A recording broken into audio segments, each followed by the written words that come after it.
bricks and mortar. You know. You're talking an expert here. I love that. I love property.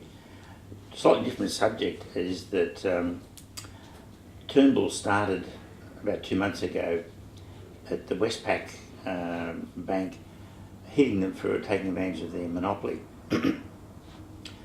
The attention seems to have gone away from that approach that he was having there, and the Labor Party have come up with the idea that they'll have a royal commission into the bank. Our members have got a mortgage. Our members have been crucified by the banking monopoly because they've moved their loans from interest only to principal interest. So their repayments have gone up 40%. They can't raise the rents 40%. And that's money that's coming out of their pocket that they normally would use to spend and create jobs. The Labor Party are going to have an inquiry into this. After they get in, it'll take 18 months to set up the inquiry, so there's no relief for 2.5 years before the next election comes around anyway. What prospect has homeowners got and investors got with this banking monopoly? It seems to me that Turnbull started out on the right foot, but it seems to have died since then. What is the solution, do you think, to this, and is the Labor inquiry in terms of references being sorted out to such an extent that it would help? Well, I don't believe it will, and I don't believe that Malcolm has stepped away from it. I think other things have sort of taken the limelight, because the first thing we've got to do is ensure that we have the foundations of a solid economy and a plan going forward. So the 6-point plan that will actually deliver on that economic stability, jobs and growth. We haven't stepped back from reviewing the banking sector and continually reviewing what it does and what we need to do. And the best thing we can do in the banking and finance sector, and that's part of my background, is make sure that we have strong, adequate, broad competition, and ensuring that we have both legislation and rules and also influence within the banking sector, the banking finance sector, to ensure that consumers, customers, people are not taken advantage of unduly, but also that we have good, strong competition that will actually allow for market forces to influence that rate. I do not believe a royal commission into banking is going to solve it, because you're talking about something that not only is 2, 3, possibly plus years away, but also no point fixing or trying to fix or force the banking industry down one path if you're taking the economy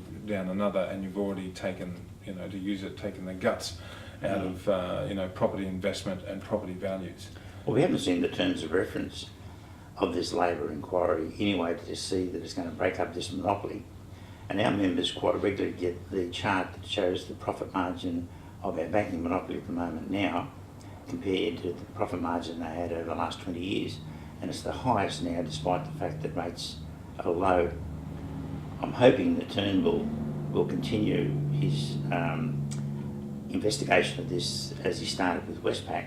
It just seems to have gone on the back burner, and that's where our members are looking for a bit of action, because we've got APRA sitting there, and I believe the banks are breaching Section 46.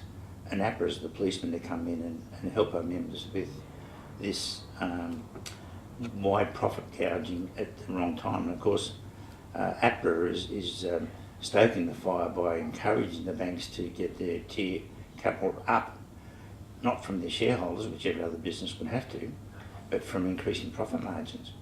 So I know it's early in the election and it's going to heat up and there's going to be more policies coming through, but can our members hope to see some more attention given to the profit margin of the banks and the setup that there's only the big four?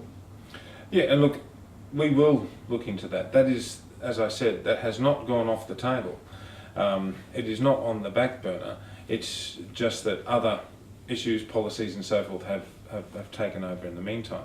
But only taken over in the sense that they are the topic of conversation in this part of the election cycle.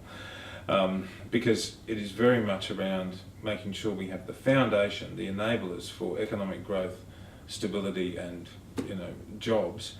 That's going to be able to position us, enable us to drive the economy forward.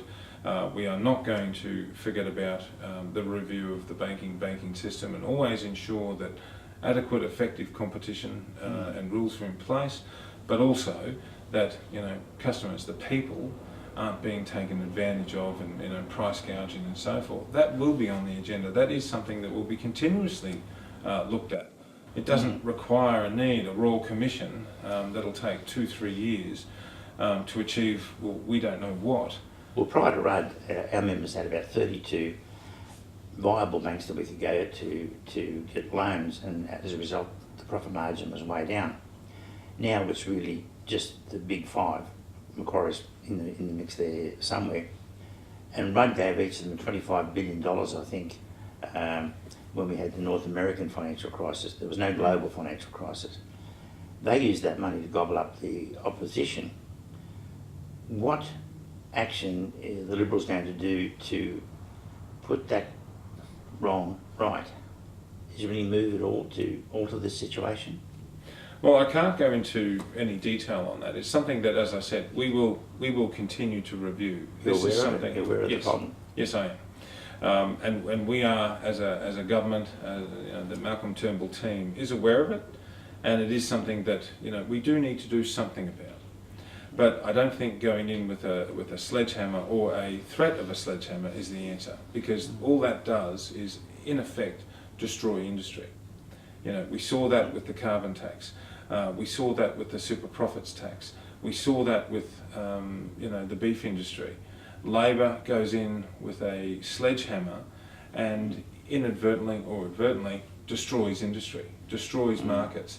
That is not what we do, and that is not healthy for Australian industry. We need to, yes, protect the consumer, protect the investor, and give them reasonable assurances that they will be able to invest effectively without being gouged or disadvantaged. We need to make sure the watchdogs have a strong bite, not just a bark.